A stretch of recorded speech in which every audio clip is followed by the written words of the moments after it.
ચેતનભાઈ, શું ડિસિઝન લીધું પછી તમે? ભાભીને 2 દિવસ કેટલી સમજાવીને થાક્યો, કોઈ વાત એકની બે થતી જ નથી. મને ચોખ્ખું કહે છે કે મારે ઘરમાં રહેવું નથી. બસ થોડુંક સમજાવજે ને તો સમજી જશે ભાઈ. હવે તો ભાઈ કેટલુંક સમજાવ, 2 દિવસે સમજાવું છું.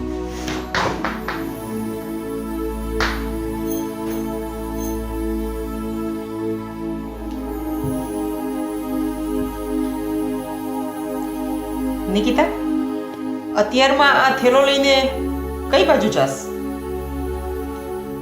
મેં ચેતન સાથે વાત કરી લીધી છે. હવે હું આ ઘર છોડીને જ જાઉં છું. એટલે શું વાત કરે છે નિકિતા? તું આ ઘર છોડવાની વાત કરે છે? ભાઈ હું 2 દિવસથી મનાવું છું. એ વાત છે કે મારે કોઈ ચર્ચા કરતી નથી, કોઈ જવાબ દીધો નહીં. 2 દિવસ પહેલાનો જે ઝઘડો થયો છે તે છેલ્લી ઘડી મારે ઝઘડો એક જ વસ્તુ જવાબ આપ્યો કે મારે ડાયવોર્સ જોઈએ છે. તો હું શું કરું ભાઈ? એ ઝઘડાને લઈને આજ 2 દિવસ થઈ ગયા છે. આ વ્યક્તિ મારી સાથે બોલતા નથી. હું આ ઘરમાં કેવી રીતે રહું? અને કોઈ પણ ચેતનની વસ્તુથી તકલીફ પડે. આજ તમે મારી જગ્યાએ હોત ને તો તમને તકલીફ પડત, પણ નહીં. તમે તો એ વાતને જ મગજમાં લઈને બેસી ગયા છો. મોટા ભાઈ, મેં તને વાત કરી, વેમના ઓસડ ના હોય એને ખોટો વેમ કરી ગયો છે. તમે મારી યારે ભેગા રહ્યો છો, તમને એવું લાગે હું એને પોતે ખરાબ કરી શકું? 3 વર્ષથી મારી યારે એ છે તો એને ખબર હોય કે ચેતન શું છે. પણ મને નહોતી ખબર ને કે ઘરમાં આવી રીતે હશે. આવી રીતે શું ખરાબ થઈ ગયું? પણ ચેતન, હું તમારી સાથે લગ્ન કરીને આવી છું. તમે મારી સાથે તો આવી રીતે ના કરો ને. ચેતન, જે કાંઈ વાત હોય ઘરની બહાર ન જવી જોઈએ. અહીંયા સોર્ટ આઉટ કરો તમે એને. ભાઈ હું નિરાકરણ લાવવા માંગુ છું, નિકિતા નિરાકરણ લાવવા માંગતી નથી. હા, એટલે જ હું 2 દિવસથી ઘરમાં એમને ચૂપચાપ બેઠી હતી. કેમ કે મારે તો ઝઘડા વધારવા છે ને, એટલા માટે. નિકિતા, તને તો ચેતન ઉપર ટ્રસ્ટ હોવો જોઈએ ને. અને લગ્ન જીવનનું પહેલો પાયો ટ્રસ્ટ છે.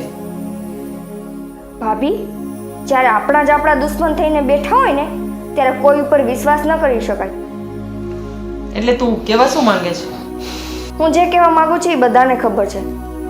કોના હિસાબે આ બધું થયું છે ને એ બધાને ખબર જ છે. મારે કંઈ બોલવાની જરૂર નથી. ઠીક છે, જે નિર્ણય છે એ તારો જ છે. અમે તો કોઈએ તને કંઈ કીધું નથી. એ જ તકલીફ છે ને કે નિર્ણય મારે એકે લેવાનો છે. ચેતન, મને અફસોસ તો એ વાતનો છે કે આજે તમારી પત્ની આ ઘર મૂકીને જાય છે અને તમે એક શબ્દ નથી બોલતા.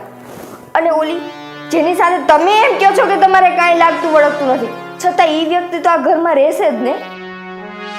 ફેસલો મેં જવાનો કર્યો છે. અને મેં તને જાકો આપ્યો છે. તે તારા મનથી કીધું છે કે મારે ઘર મૂકીને જવું છે, મારે ડાયવોર્સ લેવો છે. મેં તને કીધું તું ઘર મૂકીને જા, અને ત્યારે તને મેં એ પણ વાત કરી હતી કે અફસોસ તને થશે. તે શું કામ વિચારે છો? લગ્ન કરવાનો ફેસલો મેં એકે લીધો તો. મેં હતો ના. હા તો હું એમ ડાયવોર્સ લેવાનો ફેસલો તે કર્યો, મેં નહીં. હા તો હું ડિવોર્સ કરવા માંગીશ તો તમે મને જવા દેશો ઘરની બહાર? મેં તને ના પાડી છે ને. શું ના પાડી છે? યાદ રાખ, ઉપર નંબર તને શું વાત કરી હતી? ફેસલો તું ખોટો લે છે, હું નથી લેતો. અફસોસ તને થશે, આવું તને બોલ્યો તો. હા તો આ જે ઝઘડો થયો છે જેના હિસાબે હું ઘર મૂકીને જાઉં છું એ વાતનું નિરાકરણ તો કાઢો. કિરણનો કંઈક રસ્તો તો કાઢો. નિરાકરણ તારે નથી લેવું. તારે ઘર મૂકીને શું કામ જવું છે? ઘર મૂકીને ન જા તો નિરાકરણ નીકળશે. કિરણ રસ્તો નીકળ તારે નીકળશે, પણ તારે નથી કરવું. ચેતન યાર, હદ છે. બધી વાતમાં તમે મારી ઉપર જ બ્લેમ કરો છો. ખુદ ઉપર તો કઈ જોવું નથી તમારે. શું જોવે? ફેસલો મેં કર્યો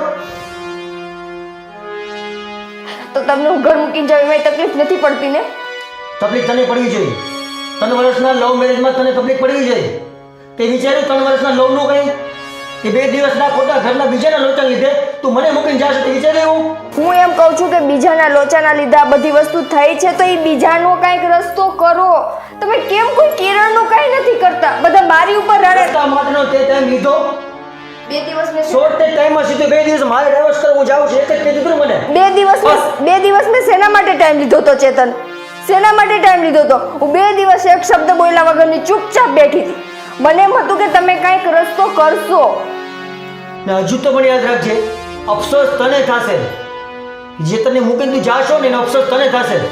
જેટલી આર્ગ્યુમેન્ટ કરે એટલી કરી લે, પણ વિશ્વાસ વગરની ધીરે ને ક્યારે પાર નથી થતી. કંઈ વાંધો નહીં ચેતન. આજે મને એક વસ્તુ તો સમજાઈ ગઈ કે તમે કિરણ માટેથી તમારી ઘરવાળીના ઘર મૂકીને હજુ હું વિચાર્યું કિરણનો મેં ક્યાં પ્રશ્ન લીધો? કિરણ તરફ કરીને ક્યારે કરી? ભાઈ હું આવા ઘરમાં તો નહીં જ રહી શકું ને એ આવા વ્યક્તિ સાથે. હું જાઉં છું. અરે પણ નિકિતા, હજુ યાદ આવે છે ફેસલો તારો ખોટો છે, રોંગ છે તું.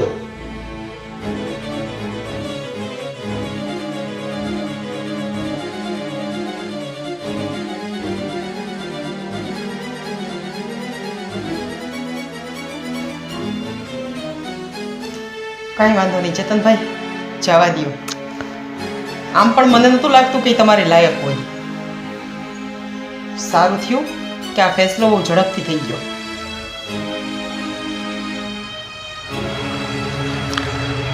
હવે ઘરમાં આવી વ્યક્તિ હોય એના કરતાં ન હોય એ જ વધારે સારું. આમ પણ ઘરમાં આવી વ્યક્તિ હોય એના કરતાં ન હોય એ વધારે સારું.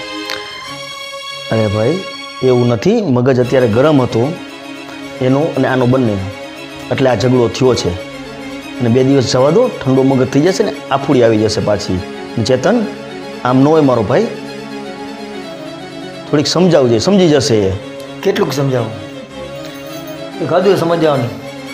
ખોટા ખોટા મગનમાં ડૂસા ભરાઈને બેસે, જે ન હોય એવું સાબિત કરી દે, એનો કોઈ રસ્તો જ ના મોટા ભાઈ.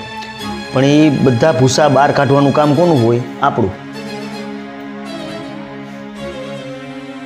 બરોબર છે? કેટલુંક સમજાવું? આપણું કામ માની આપણે સ્વીકાર લે કે સમજાવી શકીએ, સમજાય તો સમજાવવાની કંઈક હદ તો હોય ને.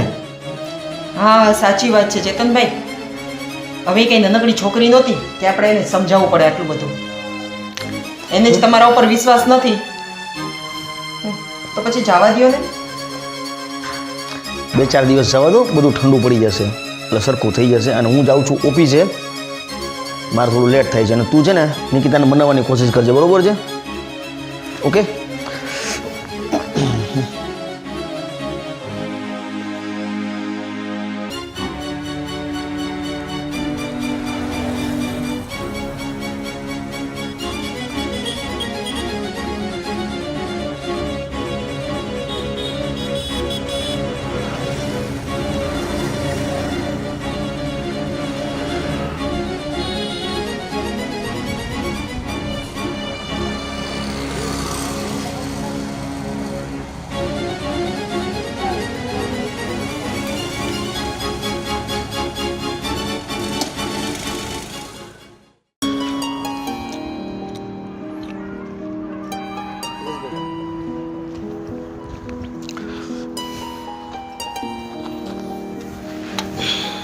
ભાઈ તમે?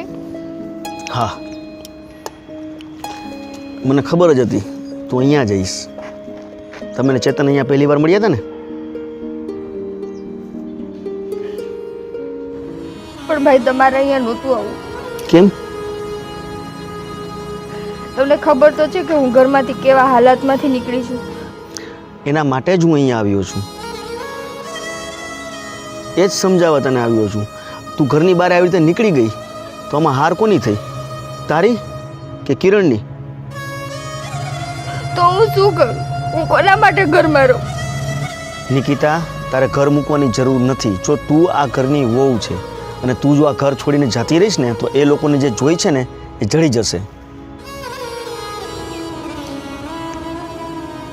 પણ ચેતનના મનમાં તો લાગણી હશે ને કિરણ માટે? ચેતનના મનમાં લાગણી હોય કે ના હોય, મને એટલી ખબર છે તું ઘરમાં આવીશ અને તું તારી તરફ વારીશ એને. અને ચેતનને એના પ્રત્યે કોઈ લાગણી નથી. આ બધું છે ને એક ષડયંત્ર ચાલુ છે કે દિવસનું ઘરમાં, એ હું બધું જોઉં જ છું. તને કદાચ ખ્યાલ નહીં હોય.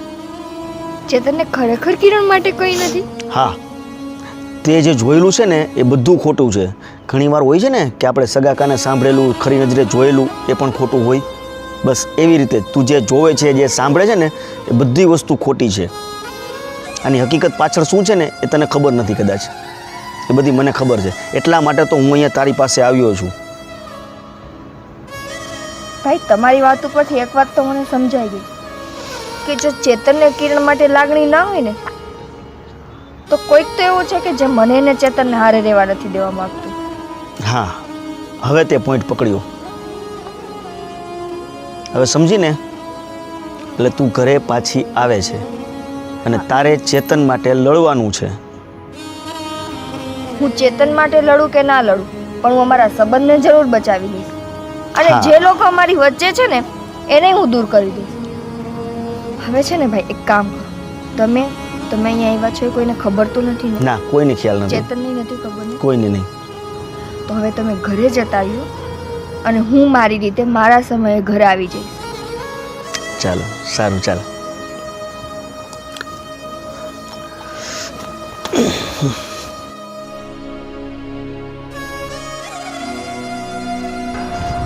હવે મને સમજાણું કે આ બધું મને ને ચેતનને અલગ કરવા માટે કરતા હતા.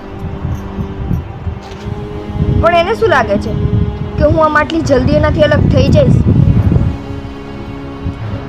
હવે જે લોકો અમારી વચ્ચે આવ્યા છે ને એને હું અમારાથી દૂર કરીશ અને હું મારા ઘરે પાછી જઈશ.